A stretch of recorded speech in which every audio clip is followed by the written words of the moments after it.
Assalamualaikum warahmatullahi wabarakatuh. Selamat sore Bu, saya Naila Budila Reswati dari kelas 10 B Farmasi. Di pelajaran dasar-dasar kefarmasian ini, saya akan membahas melalui video tentang ketentuan kefarmasian yang meliputi suhu, kelarutan, dan wadah penyimpanannya. Bahan dan prosesnya yaitu sediaan resmi dibuat dari bahan-bahan yang memenuhi persyaratan dalam monografi farmakope untuk masing-masing bahan yang bersangkutan yang monografinya tersedia dalam farmakope. Air yang digunakan sebagai bahan dalam sediaan resmi harus memenuhi persyaratan untuk air untuk injeksi atau salah satu bentuk steril air yang tercantum dalam monografi dan satu bentuk steril air yang tercantum dalam monografi dalam FI ini yang dapat diminum dan memenuhi persyaratan air minum yang diatur oleh pemerintah dapat digunakan dalam memproduksi sediaan resmi. Bahan resmi harus dibuat sesuai dengan prinsip-prinsip cara pembuatan yang baik dan dari bahan yang telah memenuhi persyaratan yang ditetapkan untuk menjamin agar bahan yang dihasilkan memenuhi semua persyaratan yang tertera pada monografi farmakope. Apabila monografi suatu sediaan memerlukan bahan yang jumlahnya dinyatakan sebagai zat yang telah dikeringkan, bahan tersebut tidak perlu dikeringkan terlebih dahulu sebelum digunakan, asalkan adanya air atau zat lain yang mudah menguap diperkenankan dalam jumlah yang ditetapkan. Bahan tambahannya yaitu bahan resmi yang dibedakan dari sediaan resmi. Tidak boleh mengandung bahan yang ditambahkan kecuali secara khusus diperkenankan dalam monografi. Apabila diperkenankan pada penandaan harus tertera nama dan jumlah bahan tambahan tersebut, kecuali dinyatakannya lain dalam monografi atau dalam ketentuan umum. Bahan-bahan yang diperlukan seperti bahan dasar, penyalut, pewarna, penyedap, pengawet, pemantap, dan pembawa dapat ditambahkan ke dalam sediaan resmi untuk meningkatkan stabilitas, manfaat atau penampilan maupun untuk memudahkan pembuatannya. Bahan tambahan tersebut dianggap tidak sesuai dan dilarang digunakan kecuali bahan tersebut tidak membahayakan dalam jumlah yang digunakan tidak melebihi jumlah minimum yang diperlukan untuk memberikan efek yang diharapkan, tidak mengurangi ketersediaan hayati, efek terapi atau keamanan dari sediaan resmi, tidak mengganggu dalam pengujian dan penetapan kadar udara di dalam wadah sediaan resmi, dapat dikeluarkan atau diganti dengan karbon dioksida, helium, nitrogen, atau gas lain yang sesuai. Gas tersebut harus dinyatakan pada etiket kecuali nyatakan lain dalam monografi. Tangas uap. Jika dinyatakan penggunaan tangas uap yang dimaksud adalah tangas dengan uap panas mengalir. Dapat juga digunakan pemanas lain yang dapat diatur hingga suhunya sama dengan uap panas mengalir. Tangas air. Jika dinyatakan penggunaan tangas air tanpa menyebutkan suhu tertentu, yang dimaksud adalah tangas air yang mendidih kuat. Bobot jenis, kecuali dinyatakan lain. Bobot jenis adalah perbandingan bobot zat di udara pada suhu 25 derajat terhadap bobot air dengan volume sama pada suhu 25 derajat. Kalau suhu, kecuali dinyatakan lain, semua suhu di dalam farmakope dinyatakan dalam derajat Celcius dan semua pengukuran dilakukan pada suhu 25 derajat. Jika dinyatakan suhu kamar kendali, yang dimaksud adalah suhu 15 derajat dan 30 derajat. Macam-macamnya antara lain dingin kurang dari 8 derajat, sejuk 8 derajat sampai 15 derajat, suhu kamar 25 derajat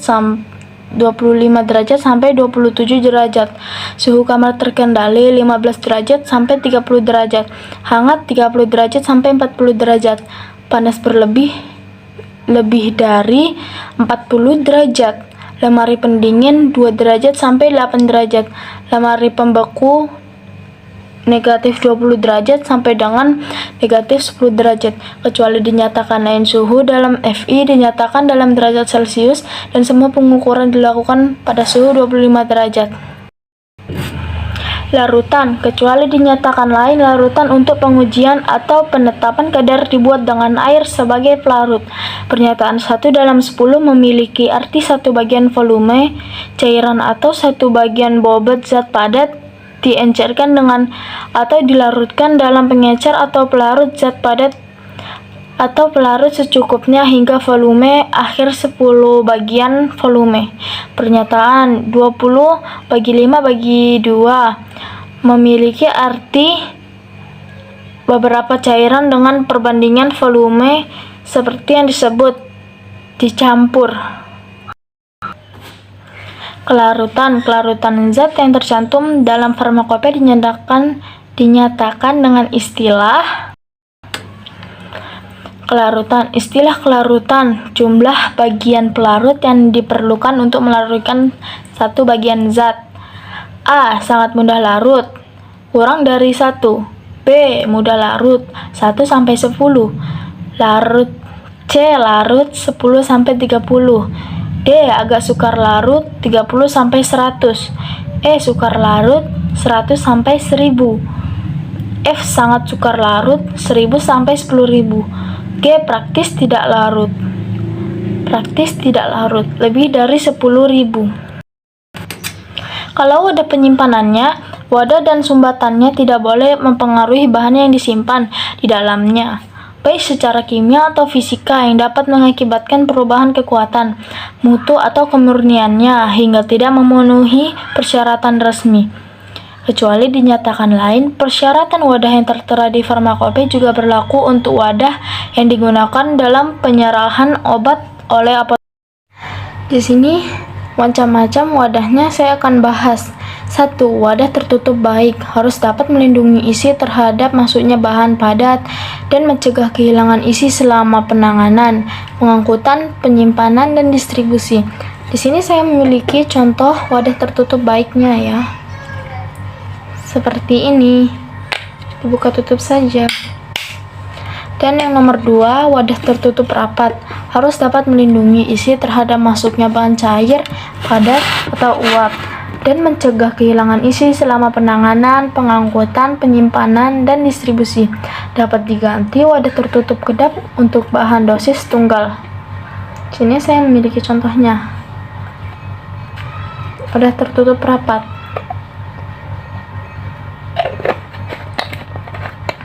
Yang nomor 3, wadah tertutup kedap harus dapat mencegah tembusnya udara atau gas selama penanganan, pengangkutan, penyimpanan, dan distribusi. Ini saya juga memiliki contohnya seperti ini ya. Ini hanya sekali pemakaian pada 1 tablet.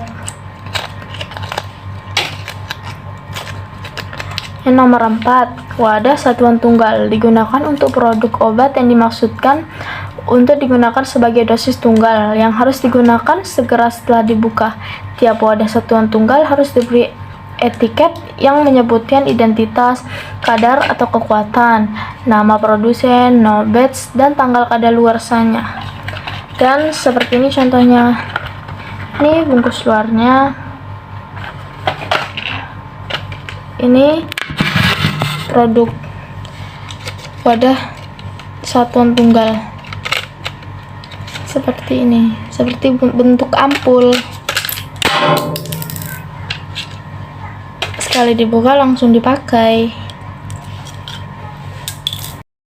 Yang nomor 5, wadah dosis tunggal, wadah satuan tunggal untuk bahan yang hanya digunakan secara parenteral. Contoh wadah dosis tunggal seperti ini, sama hampir mirip seperti ampul juga ya, seperti ini. Yang keenam, wadah dosis satuan. Wadah dosis satuan tunggal untuk bahan yang digunakan bukan secara parenteral dalam dosis tunggal, langsung dari wadahnya. Contoh produk wadah dosis satuan seperti ini bentuknya.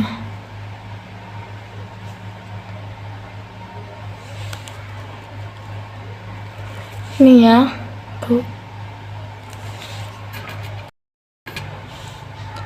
Yang nomor 7, wadah satuan ganda. Wadah yang kemungkinan dapat diambil isinya beberapa kali tanpa mengakibatkan perubahan kekuatan, mutu atau kemurnian sisa zat dalam wadah tersebut. Contoh produk wadah satuan ganda.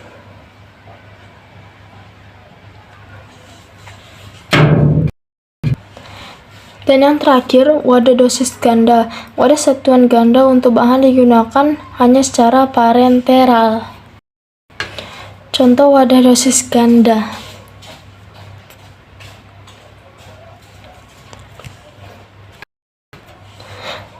Tetes, bebas dari penetes baku secara tidak lurus atau dari penetes lain yang telah ditara terhadap penetes baku.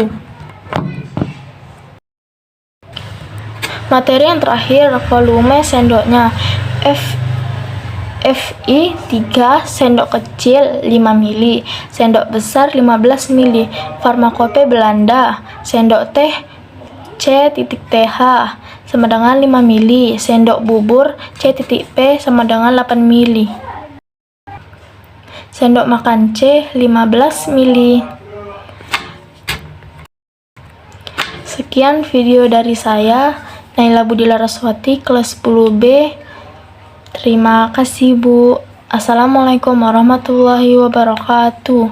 Selamat sore, Bu. Maaf kalau saya ada salah kata dan kurang dipahami dalam materi ini.